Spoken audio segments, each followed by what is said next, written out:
New conditioning and reconditioning both used focused modes of attention when they're processing in the brain. Focused attention, conscious awareness, we bring that to the task that we're doing, to the experience of the practice. There's a third process of brain change that relies on defocused, or the default mode network of the brain, where we experience daydreams and reverie. It's the mode of processing in the brain that we use for imagination, guided visualization, guided meditation. It's powerful because what we can imagine in the brain is real to the brain. The neuroscientists can see that in their scanners now, and we use that for what I call deconditioning, to create virtual inner resources of resilience. One of the most common of these virtual resources is the safe place. And I will lead you now in a guided visualization practice to create your own safe place that you can use for refuge and resource when any circumstance becomes overwhelming, too much. So this exercise of creating a safe place uses your imagination to channel your brain's neuroplasticity to create a reliable refuge and resource for coping. So you sit comfortably and quietly. You can close your eyes if you wish. That's sometimes easier for your brain to do the visualization. And when you're ready, you imagine that you're standing in front of a gate. And you imagine this gate in quite some detail. What it's made out of, how wide it is, how tall it is, how thick it is.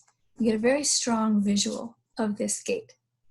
You make it as real as you can in your mind's eye. Then you imagine yourself opening the gate and you walk through. And when you're on the other side, you visualize what lies ahead, a path, a trail, a sidewalk, a street that will lead you to a place that's very special just for you. This will be your safe place. So you begin to walk along the path, and as you walk, you notice whatever you're seeing and hearing and smelling, or anything you're simply noticing. And after a while, you come to a place that you know is your safe place.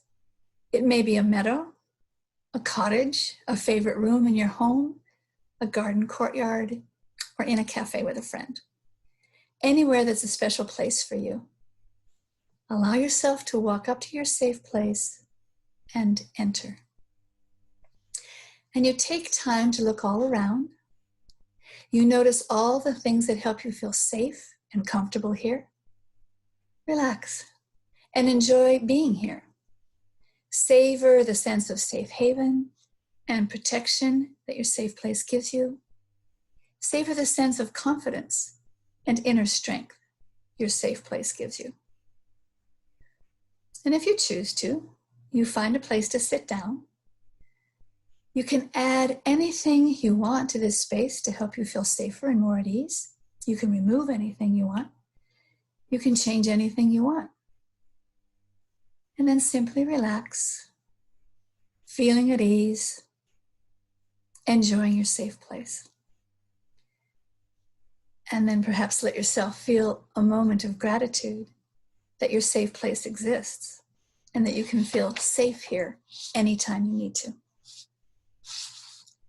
And then when it's time to leave, imagine standing up, saying a word of thanks to your safe place for being there, and then leaving the safe place in the same way you came in, walking back along the same path or trail, coming to the same gate, eventually passing through the gate, turning around and closing it.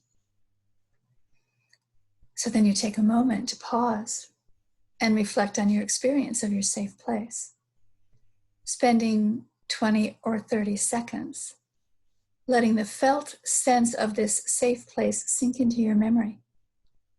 Your safe place is on the other side of this gate, but you know you can return there anytime you wish to. Practicing this safe place in ordinary, non-stressful moments is helpful so that it's available to you when the flak really hits the fan.